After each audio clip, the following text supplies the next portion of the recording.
ကျမနာမည်ကစုချင်းရွမ်ပါစုမိသားစုရဲ့သမီးရင်းဖြစ်ပါတယ်။ရွှင်ကြန့်ကိုင်းရဲ့တပည့်ရင်းတယောက်ရဲ့မိခင်ဖြစ်သူဟာဂိုင်းတွင်းကယတနာတွေကိုကာကွယ်ဆောင်ရှောက်တဲ့လှုပ်ဝက်ကျန်းစာကြောင့်လူမျိုးနွယ်ရဲ့လှုပ်ကြံတက်ဖြတ်ခြင်းကိုခံခဲ့ရပါတယ်။ကျမကိုယ်တိုင်လည်းမိထွေးဖြစ်လာတဲ့လူမျိုးနွယ်ရဲ့နှိမ့်ဆက်မှုကြောင့်နှစ်ပေါင်းများစွာအယူတယောက်လိုဖြစ်ခဲ့ရပြီးလူသူကင်းမဲ့တဲ့ခြံဝင်းထဲမှာပစ်ထားခြင်းခံခဲ့ရပါတယ်။တေလူမျိုးပါဖြစ်နေတဲ့အချိန်မှာမိခင်ဖြစ်သူခြံထားရိတ်ခဲ့တဲ့ပျက်စီးနေတဲ့စာအုပ်အဟောင်းလေးပေါ်ကိုကျမရဲ့တွေးတွေစွန့်ထင်သွားခဲ့ပြီးယတနာတွေကိုခွဲခြားသိမြင်နိုင်တဲ့အစွမ်းနိုးထလာခဲ့ပါတယ်။တကျင့်မင်းဆက်မှာရှေးဟောင်းပစ္စည်းရောင်းဝယ်ရေးဟာတိုင်းပြည်ရဲ့စီးပွားရေးမှန်နိုင်ဖြစ်ပါတယ်။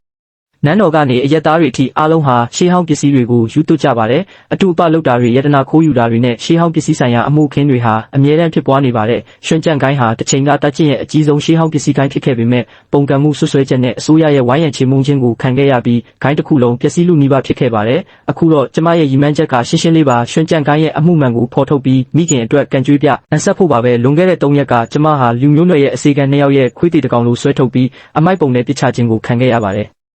တခင်မကြီးကပြောတယ်မင်းကိုမင်းဘာသာမင်းတေမလားရှင်မလားကြည့်နေလိုက်တော့တဲ့စုအိမ်တော်ကိုပြန်ဖို့စိတ်မကူးနဲ့တော့လို့အစေခံတယောက်ကရုပ်မာတဲ့လေတံနဲ့ပြောပါတယ်နောက်ထပ်အစေခံတယောက်ကကျမရဲ့ရင်ခွင်ထဲမှာတင်းတင်းကြပ်ကြပ်ပွေ့ပိုက်ထားတဲ့ပျက်စီးနေတဲ့စာအုပ်ဟောင်းကိုမြင်တော့လူယူဖို့ကြိုးစားပါတယ်အဲ့ဒါကကျမရဲ့အမေခြံထားခဲ့တဲ့တခုတည်းသောအမတ်တရပစ္စည်းလေးပါကျမကအတင်းကာကွယ်ထားတော့သူကဒေါသထွက်ပြီးကျမရဲ့ရင်ဘတ်ကိုခြေထောက်နဲ့ကန်လိုက်ပါတယ်ကျမဟာနောက်ကိုလွင့်သွားပြနေရန်နဲ့စောက်မိကပါဇက်ကနေတွင်းတွေထွက်လာပါတယ်သွေးတွေကကျမရဲ့လက်ချောင်းတွေကြားကနေစီးကျလာပြီးအဲ့ဒီစာအုပ်ဟောင်းလေးတွေကိုစိတ်ဝင်သွားပါတယ်အဲ့ဒီအချိန်မှာစာအုပ်လေးစီကနေအနီရောင်အလင်းဖြော့ဖြော့လေးထွက်ပေါ်လာပြီးကျမရဲ့ရင်ဘတ်မှာပူနွေးလာပါတယ်အဲ့ဒီနောက်ကျမရဲ့လက်ကောက်ဝတ်ထဲကိုတက်ရှိတစ်ခုလိုတိုးဝင်သွားပါတယ်ကျမရဲ့အုံနောက်ထဲမှာအတိပေးတန်တစ်ခုထွက်ပေါ်လာပါတယ်ယတနာခွဲခြားရေးအစွမ်းချိတ်ဆက်မှုအောင်မြင်ပါပြီးအခြေခံကျွမ်းကျင်မှုဖြစ်တဲ့ရှေးဟောင်းပစ္စည်းစစ်ဆေးခြင်းအစွမ်းကိုရရှိပါပြီဝေဝါးနေတဲ့စိတ်အာယုံတွေဟာချက်ချင်းကြည်လင်သွားပါတယ်ကျမမျက်လုံးကိုအာယူပြီးဖွင့်လိုက်ပါတယ်ဒါဟာလူမျိုးနွယ်တွေတဲတန်လိုက်ရှာနေတဲ့ရွှင်ကြန့်ကိုင်းရဲ့ယတနာဆိုတာကျမသိလိုက်ပါပြီကျမရဲ့အကြည့်တွေဟာအံ့ဩဝမ်းသာမှုကနေပြတ်သားအေးဆက်တဲ့အကြည့်တွေဖြစ်ပြောင်းလဲသွားပါတယ်လက်ထဲကကြွေးထဲပိုင်းစားတွေကိုချစ်ပါအောင်စုပ်ကင်ထားပြီးလူမျိုးနွယ်မင်းကအမေကိုတတ်ခဲ့တဲ့အတွက်ဒီအကျွေးကိုငါတေချာပေါက်ပြန်တောင်းမယ်လို့ကြုံးဝလိုက်ပါတယ်ကျမမှာငွေကြေးနဲ့အခြေချဖို့အရင်နီးလိုအပ်ပါတယ်ကျမရဲ့အမေအရင်ကဝတ်ထားခဲ့တဲ့အရေးပေါ်သုံးငွေစာ20ကိုယူပြီးစီကားလာတဲ့ဈေးတန်းထဲကိုရောနှောဝင်ရောက်ခဲ့ပါတယ်ရှေးဟောင်းပစ္စည်းအယောင်းဆိုင်လေးတစ်ခုရဲ့ထောက်မှာဖုံတွေတက်နေတဲ့မြေအိုးအဟောင်းလေးတစ်လုံးကိုတွေ့လိုက်ရပါတယ်အဲ့ဒီအိုးလေးစီကနေတစ်ခုခုကိုခန်းစားလိုက်ရပါတယ်ကျမကအိုးကိုတွားကင်လိုက်တဲ့အခါအုံနောက်ထဲမှာအချက်ပေးတန်ထွက်လာပါတယ်စစ်မှန်သောပစ္စည်းလွန်ခဲ့တဲ့နှစ်ပေါင်း100ကရွှင်ကြန့်ကိုင်းရဲ့ပစ္စည်းတူလောင်အိုးဈေးကွက်ပေါက်ဈေးငွေစာ200ကျမရင်ထဲမှာထိတ်ခနဲဖြစ်သွားပေမဲ့ဘာမှမသိတဲ့ပုံစံနဲ့ဆိုင်ရှင်ကိုပြုံးပြပြီးမေးလိုက်ပါတယ်ဦးလေးဒီအိုးအစုပ်ကကြည့်ရတာခိုင်ပုံရတယ်ကြေးပြားငါးပြားနဲ့ကျမကိုရောင်းမလားဆိုင်ရှင်ကလည်းဒီအိုးကဘယ်သူမှမဝယ်ပဲနှစ်အတော်ကြာပစ်ထားတာဆိုတော့လက်ဝဲရမ်းပြီးရောင်းလိုက်ပါတယ်ကျမလည်းအိုးကိုပွေပြီးလူသူကင်းမဲ့တဲ့နေရာကိုမြင်မြန်လျှောက်သွားလိုက်ပါတယ်အိုးထဲကနေတာမန်ကြောက်တုံးမဲလေးတစ်တုံးကိုတွေ့ရပေမဲ့ထူးခြားတာတော့ဘာမှမတွေ့ရပါဘူးအဲ့ဒီနောက်ကျမကအိုးကိုပါနှက်တဲ့ရှေးဟောင်းပစ္စည်းကုန်တဲ့တယောက်စီမှာငွေစား200နဲ့ရောင်းလိုက်ပါတယ်ဒီနီလန်အတိုင်းပဲ3နာရီလောက်တွင်းမှာကျမဟာငွေစား1000နီးပါးရှာဖွေနိုင်ခဲ့ပါတယ်ငွေစားတွေကိုကင်ပြီးတဲခိုဖို့နေရာရှာနေတော့မှာပဲနူးညံ့တိမ်မွေးရဲ့ပုံစံရှိတဲ့အမျိုးသားတစ်ယောက်ကကျမကိုတားဆီးလိုက်ပါတယ်ငါရဲ့ဒီပကြီးကားကအစ်စ်လားအတုလားဆိုတာခွဲခြားပေးနိုင်မလားအကယ်၍ခွဲခြားပေးနိုင်ရင်ဆုလက်အများကြီးပေးပါမယ်လို့ပြောပါတယ်ကျမကတန်တရားစိတ်နဲ့ပကြီးကားကိုလက်နဲ့အသားလေးထိလိုက်တဲ့အခါအတူမယံကြီးချွေပုံကိုအတူပြုတ်လုပ်ထားခြင်းဈေးကွက်တန်ဖို့မရှိလို့သိလိုက်ရပါတယ်ကျမကတိုက်ရိုက်ပဲပြောလိုက်ပါတယ်ဒီပကြီးကားကအတူပါမယံကြီးချွေပုံအစ်စ်မှာကအတွင်းပိုင်းကနေထွက်ပေါ်နေတဲ့စွမ်းရည်တွေရှိရမယ်ဒီပကြီးကားမှာတော့ဘာစွမ်းရည်မှမရှိတဲ့အပြင်ဆွဲချက်တွေကလည်းအယမ်းမှလုံးနေတယ်သူကအံ့ဩသွားပြီးပြုံးလိုက်ပါတယ်မျက်စိတော်တော်ဆူတာပဲငါနာမည်ကရှောင်းချင်းဟန်ပါသူကကျမကိုဆုလက်အနေနဲ့ငွေစာ100ပေးပြီးနောက်ပိုင်းမှာပြန်ဆက်သွယ်ဖို့ချင်းဆိုလိုက်ပါတယ်ညဘက်မှာတော့ကျမဟာမြို့ပြင်ကဖះเจ้าပြက်တစ်ခုမှာမိုးခိုနေပါတယ်ကျမမှာငွေအလုံးလောက်ရှိနေပြီဖြစ်ပေမဲ့နောက်ပိုင်းမှာဘလို့ဆက်လုပ်ရမလဲဆိုတာကိုတေချာစဉ်းစားဖို့လိုပါတယ်အခုလောလောဆယ်တော့လူမသိအောင်နေရပါမယ်မီးအောင်ဖြောအောင်မှာကျမဟာမြေအိုးထဲကနေရခဲ့တဲ့ကြောက်တုံးမဲလေးကိုပြန်ကြည့်နေမိပါတယ်ကြည့်ရတာတာမန်ပစ္စည်းလိုပဲဆိုပေမဲ့ကျမရဲ့ရင်ထဲမှာတော့တစ်ခုခုကိုခံစားနေရပါတယ်အဲ့ဒီအချိန်မှာပဲကျမရဲ့လက်မောင်းပေါ်မှာရွှေရောင်စာသားတွေပေါ်လာပြီးစစ်မှန်သောပစ္စည်းရွှင်ကြန့်ကိုင်းချုပ်ရဲ့ကြောက်စိမ့်ရင်ထိုးအပိုင်းအစဈေးကွက်တန်းဖိုးမဖြတ်နိုင်လို့အချက်ပေးလာပါတယ်အဲ့ဒီအချိန်မှာပဲဖះเจ้าတကားပွင့်သွားပြီးစပင်ဖြူဖြူနဲ့အဖိုးကိုတယောက်ဝင်လာပါတယ်သူကကျမလက်ထဲကကြောက်တုံးမဲလေးကိုမြင်တော့မျက်လုံးတွေပြူသွားပြီးအနားကိုအပြေးလွှတ်ရောက်လာပါတယ်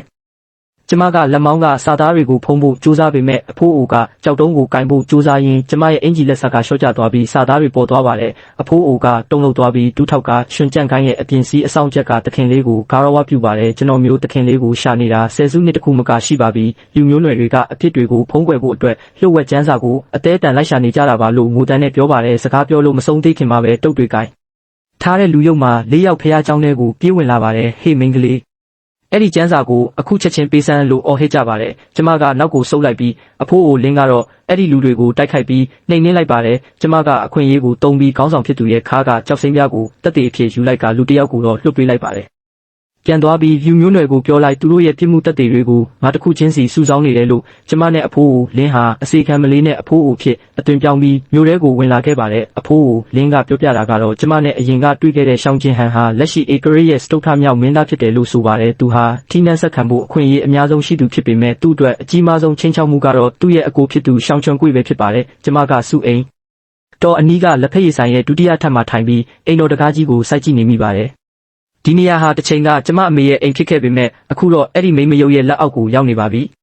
ဒါကကျွန်တော်တခင်ရဲ့အမတ်သားပါမြို့ဝင်မင်းစီကိုကိုယ်တိုင်လက်ရောက်ပေးအပ်ပေးပါလို့အဖိုးကိုလင်းကအရက်သားတယောက်လိုအသွင်ပြောင်းပြီးအဆောင်စီကိုကြောက်စိမ့်ပြပေးအပ်လိုက်ပါတယ်ကျမတယောက်တည်းရဲ့အင်အားနဲ့လူမျိုးနွယ်ကိုဖြိုလဲဖို့မလွယ်ဘူးဆိုတာသိတာကြောင့်အစိုးရရဲ့အင်အားကိုအသုံးချရပါမယ်မြို့ဝင်မင်းဟာအရင်ကရွှင်ကြန့်ကိုင်းနဲ့ရင်းနှီးသူဖြစ်တာကြောင့်အဖိုးကိုလင်းပေးလိုက်တဲ့တဲ့င်းနဲ့ကြောက်စိမ့်ပြကိုမြင်တော့မျက်နှာပြတ်သွားပြီးချက်ချင်းအမိန့်ပေးလိုက်ပါတယ်ရွှင်ကြန့်ကိုင်းရဲ့အမှုကအရန်ရေးကြီးတယ်စုအိမ်တော်ကလူမျိုးနွယ်ကိုတိတ်တဆိတ်စုံစမ်းစစ်ဆေးကြလူချန်ဖုံးရဲ့အိမ်ကိုလည်းစောင့်ကြည့်ထားကြရန်သူတိမသွားစေနဲ့လို့အမိန့်ထုတ်လိုက်ပါတယ်တကယ်တော့စုအိမ်တော်ထဲမှာလှုပ်လှုပ်ရှားရှားဖြစ်နေပါပြီလူမျိုးနွယ်ဟာကြောက်စိမ့်ပြားကိုအစိုးရကစစ်ဆေးနေပြီဆိုတာသိတာနဲ့ဒေါသထွက်ပြီးလက်ဖက်ရည်ခွက်ကိုရိုက်ခွဲလိုက်ပါတယ်သူ့ကိုဒီမျိုးတွေကနေအသက်ရှင်လျက်ထွက်မသွားစေရဘူးလို့ကြုံဝလိုက်ပါတယ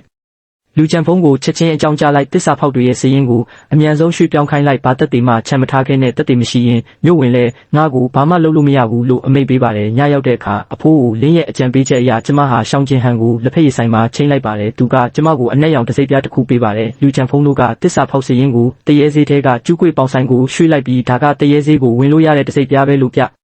ပြောပါတယ်ကျမကသူဘာလို့ကူညီတာလဲလို့မေးတော့သူကတည်ငြိမ်စွာနဲ့ပဲငါရဲ့ဘိုးဘေးတွေဟာရွှင်ကြန့်ကိုင်းချုပ်ရဲ့အသက်ကယ်တင်ခြင်းကိုခံခဲ့ရဘူးတဲ့ရွှင်ကြန့်ကိုင်းရဲ့အမှုကငါမျိုးနွယ်စုနဲ့လည်းပတ်သက်နေတယ်ငါကအမှန်တရားကိုသိချင်တာမင်းကိုကူညီတာဟာငါကူညီတာနဲ့အတူတူပဲလို့ပြောပါတယ်ကျမတို့တရေဆေးရဲ့မြေပုံကိုကြည့်ပြီးအပေါင်ဆိုင်ရဲ့ဒီနေရာကိုအတီးပြုတ်လိုက်ပါတယ်တကောင်းရချိန်မှာတော့တရေဆေးဟာမိအောင်တွေနဲ့စီကားနေပါတယ်ကျမတို့၃ယောက်ဟာရှေးဟောင်းပစ္စည်းစုဆောင်းသူတွေလိုအသွင်ပြောင်းပြီးတစိမ့်ပြားကိုသုံးကအထဲကိုဝင်ခဲ့ပါတယ်တရေဆေးတွေကိုလာတဲ့သူတွေကတာမန်လူတွေမဟုတ်တာကြောင့်ကျမတို့အကြာကြီးမနေပဲအပေါင်ဆိုင်စီကိုဓာတ်ရိုက်သွားလိုက်ပါတယ်ဆိုင်ကူကကျမတို့ကိုတာမန်ဧည့်သည်တွေလို့ထင်နေတော့မှပဲဧည့်သည်တော်ကပစ္စည်းလာပေါင်တာလားဒါမှမဟုတ်ပစ္စည်းလာရှာတာလားလို့မေးပါတယ်ကျမတို့လူချန်ဖုံးထားခဲ့တဲ့ပစ္စည်းကိုလာယူလာပါလို့ပြောလိုက်တဲ့အခါဆိုင်ရှင်ကကြောက်စိမ့်ပြားကိုမြင်တာနဲ့လက်ဖက်ရည်ခွက်ကိုရိုက်ခွဲပြီးလူသက်သမားတွေကိုအချက်ပေးလိုက်ပါတယ်ရှောင်းချင်းဟန်နဲ့အဖိုးကိုလင်းတို့ကရန်သူတွေကိုတိုက်ခိုက်နေတော့မှကျမကအခွင့်အရေးကိုတုံးပြီးလှုပ်ဝက်ခန်းထဲကိုပြေးဝင်သွားပါတယ်ကျမရဲ့လက်ကောက်ဝတ်ကအစွမ်းကိုတုံးပြီးလှုပ်ဝက်တကားကိုဖွင့်လိုက်ပါတယ်အခန်းအလယ်မှာလှုပ်ဝက်တကားတစ်ခုရှိနေပြီးအဲ့ဒီတကားရဲ့အပေါက်ကကျမတို့ရထားတဲ့ကြောက်စိမ့်ပြားနဲ့ကွက်တီးဖြစ်နေပါတယ်တရားကိုဖွင့်လိုက်တဲ့အခါအထဲမှာတစ္ဆာဖောက်တွေရဲ့အမည်စရင်းကိုတွေးလိုက်ရပါတယ်ကျမကအဲ့ဒီစရင်းကိုအမြန်သိမ်းပြီးအပြင်ကိုထွက်လာတဲ့အခါလူချန်ဖုံးကလူသက်သမားတွေနဲ့အတူကျမတို့ကိုဝိုင်းထားပါတယ်စုချင်းရွံအဲ့ဒီစရင်းကိုပေးစမ်းတာဆိုရင်မင်းကိုအသက်ချမ်းသာပေးမယ်မဟုတ်ရင်တော့ဒီနေ့မင်းတို့၃ယောက်လုံးဒီနေရာကနေထွက်မသွားရဘူးလို့ချင်းချောက်ပါတယ်ကျမကစရင်းကိုမြောက်ပြပြီးအော်ပြောလိုက်ပါတယ